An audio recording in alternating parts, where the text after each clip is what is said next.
Okay. Monsieur, je vous prends la parole. Ici, ils ont le micro. Okay.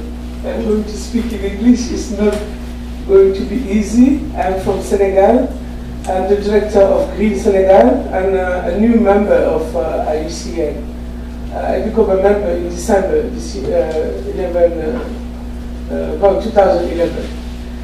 Madame Delpina, we met in Rio de Janeiro in June at the Global Ocean Partnership, and we are very happy to be here and to also congratulate you for the good work you're doing.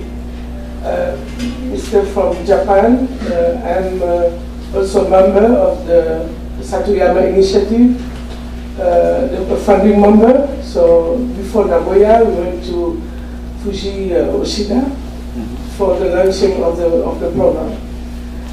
In my country, Senegal, we have 730 kilometers of seaside. And for this country, we think that the problem of biodiversity cannot be protected because it's a poor country and a lot of boats are coming and overfishing. So in Rio de Janeiro, the president of Senegal said that we need to have a global marine regulation or a global marine governance. So if you want us to protect the biodiversity, how can you do it because some other countries don't respect the regulation? And that is the main problem. Because in my country, you will see along the seaside, all the young people are leaving because they don't have any opportunity. They will have to take the boat and try to go in Europe, try to immigrate, and I think that all this trade is not depending on the climate change or anything else, but it's more depending of the bad will of people. Okay. I hope it's clear. I prefer to speak French, but... C'était très clair, hein, pas de problème.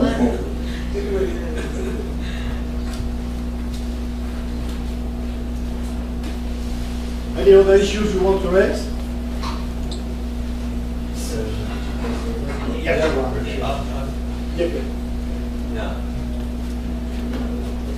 I'd just like to make a little comment on this, on our faith in aquaculture. I'm not sure I'm as optimistic as you are, Jake. At least from the experience I have. I've been working most of my life in Africa, in freshwater fisheries, over most of the continent.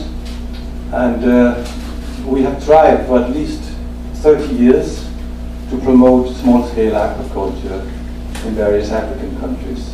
And the belief is, as you said, I mean, we have to leave species that are vegetarians, and most of the species that are vegetarians are freshwater species. So I mean, if we're going to see any growth in aquaculture, we have to look for freshwater species.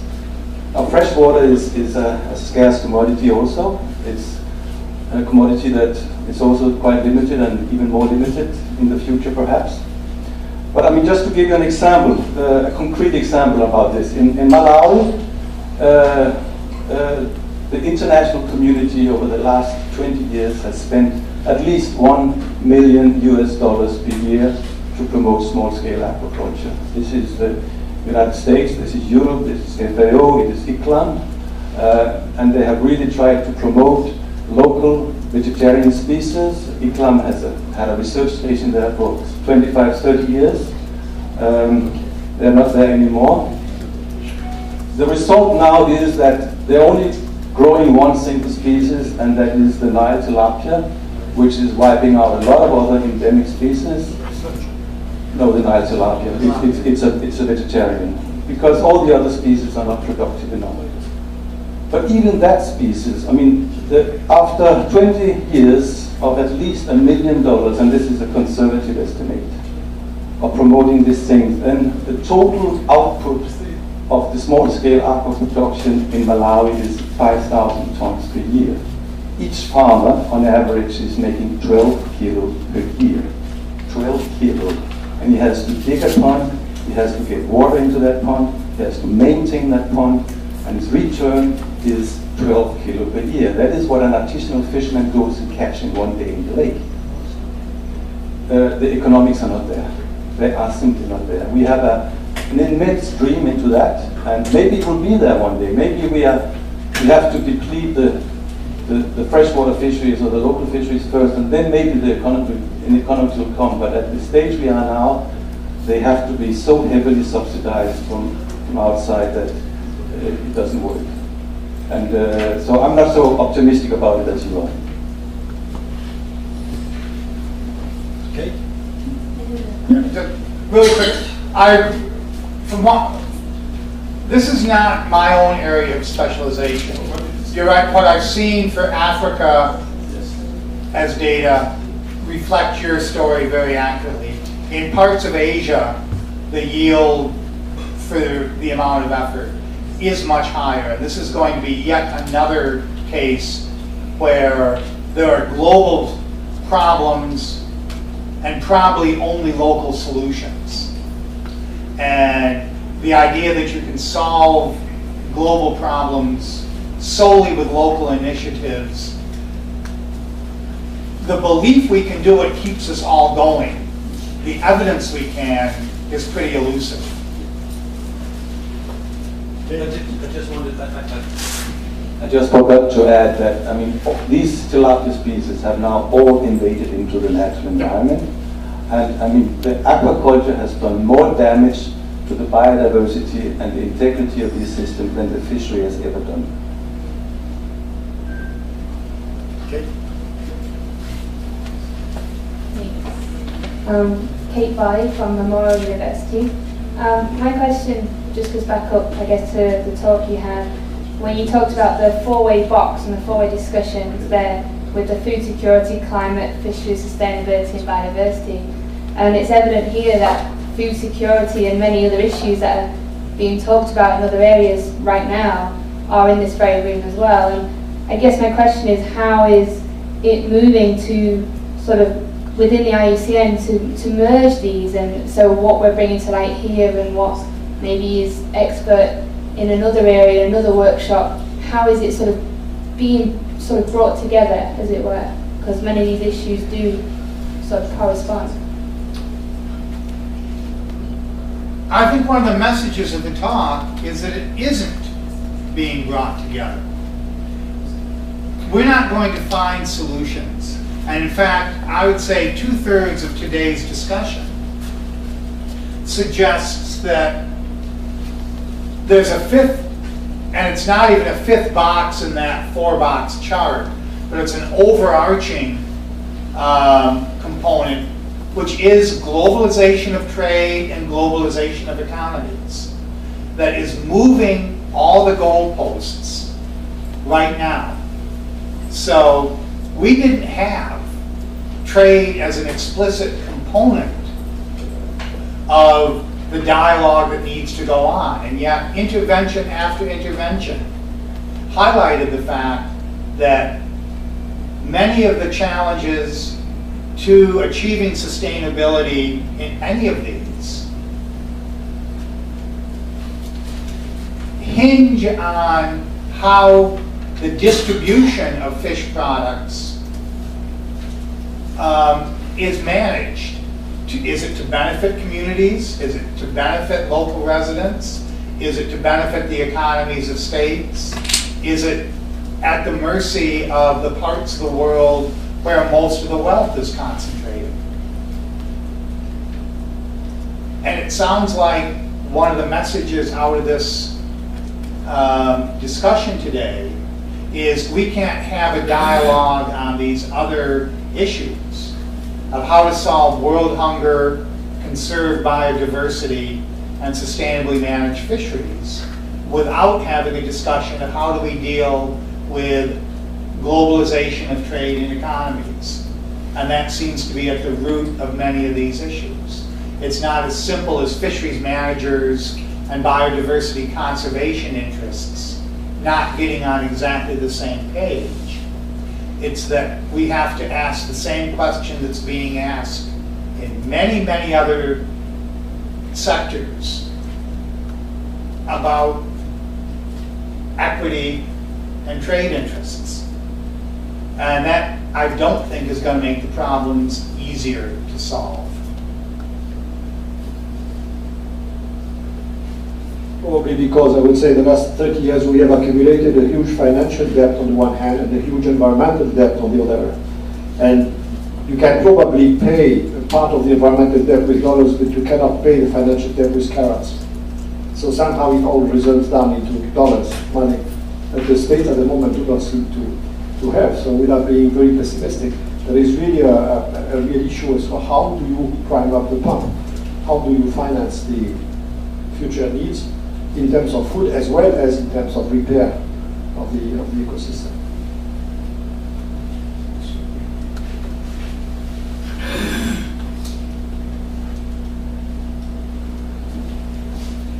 I'm Dr. Chatak from Save the Nature in Cameroon.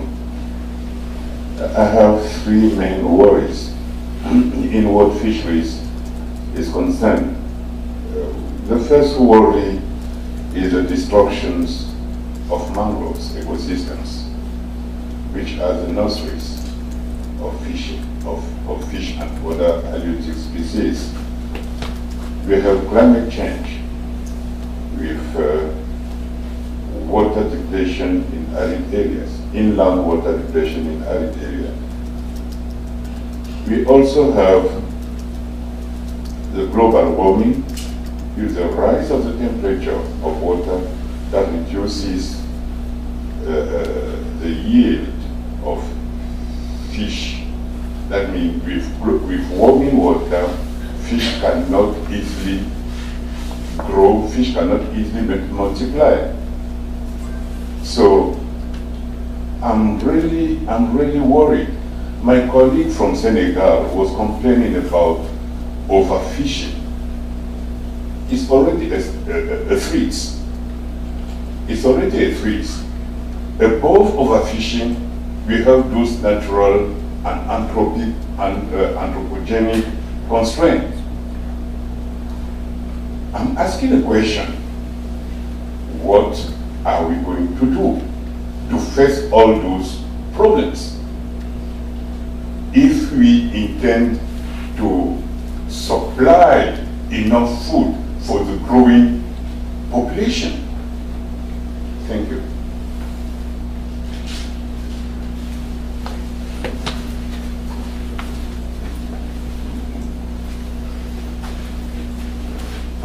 I just wanted to speak to the money issue. My name is John Liu. I direct the Environmental Education Media Project, and I look at ecosystem function and dysfunction on a planetary scale. And what I've been looking at suggests that we need to ask a much more fundamental cross-cutting question, which is what is money? Because when what we're doing now is we have a global economic system which is based on the belief that money comes from production and consumption of goods and services. And what I see in functional ecosystems is that functional ecosystems, which are now zero in the balance sheet, are actually vastly more valuable than production and consumption of goods and services. And this doesn't mean that, it means that it seems to mean that the global economy is false. And it's made a huge mistake. And that mistake has been compounded again and again by generations. And if we don't face this, then we always get the same result. And what I've seen is that if this is functional ecosystems, we've elevated the derivatives of this to have value. And we've said that the ecosystems are nothing. And what happens is that creates a perverse incentive to degrade the ecosystem. We have a secondary problem, which is terrible, even worse, which is that we've abstracted the economy into speculation. So the difference between the cost price is now played to make money. Well, there's nothing there. So what's happening is the people who are producing things and are living at ecosystem scale and ecosystem level have nothing.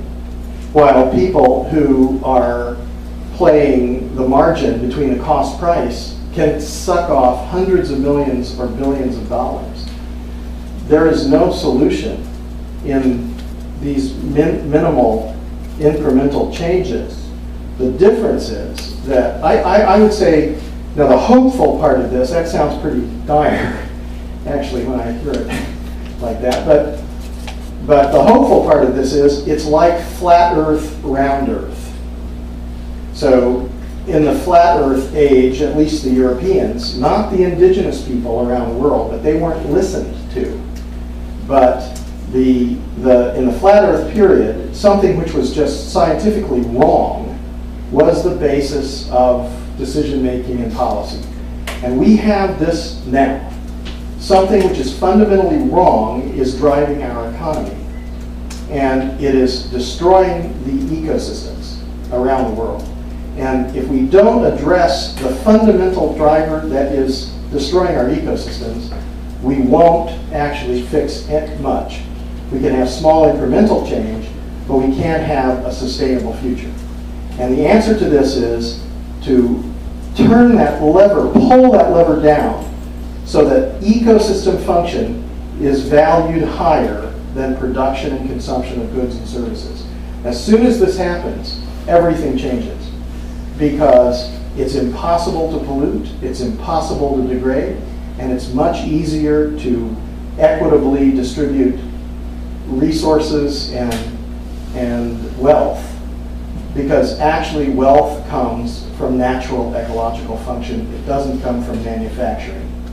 And it certainly doesn't come from criminal speculation. So once everybody who understands that ecosystem function is vastly more valuable than production and consumption of goods and services, when they state this, when they demand this, then money will be based on ecological function. Because money is simply a belief system, and it reflects what human beings believe.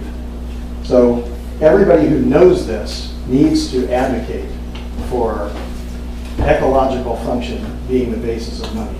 That's a radical paradigm shift in human understanding, but if we don't do this, I think we're all educated well enough to know that the existing trends lead to ecosystem collapse and the end of civilization as we know it. So that's my perspective, for what it's worth. Well, I am just told that we have to leave this room before, thank you very much for that, before 1 o'clock, and the lunch will be in the corridor. So we are just aiming at closing it as rapidly as we can. That's a very important issue, which of course would open a meeting longer than this one we discussed, because if you say that ecosystems are valuable, there is a word value there, and if the value is calculated by the willingness of the citizen to pay, then the money is automatically inside the value. There will be no value if nobody is willing to pay. And the only alternative values to money is religions. So if you set up nature as God and you protect it, then you have a system of value that has nothing to do with money and can be dealt with in a different way. But unfortunately, as we said, our system is based on money. Yeah, so if money is based on ecological function, money, what is money, is the fundamental question.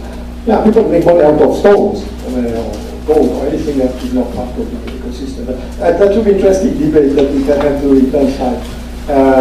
If you don't have any more questions, and we don't really have more time to entertain questions, you have from Cameroon? No, I've asked my question already. But my problem is that you see, we are facing global warming and we are not responsible. No, it was clear. We are facing the dynamic of productivity of fish without being responsible. And nothing is done. Nothing is done to sustain the population. Nothing is done to protect the mangroves. Nothing is done to face global warming, to face climate change. And this It's was a crisis. Yeah, this was a lot of the end part of the talk that we. There is not a recognized forum where we can have this discussion and have the outcome of it feed directly into policymaking. We can find pieces of that discussion in many different settings. And it's a serious one. I agree with you completely. And we're, if IUC, is IUC on the forum or is something else? We have a discussion to continue on this. But the future depends on it. Thank you. I wish, I want to thank you very much for attending this meeting. You have lunch outside and you have time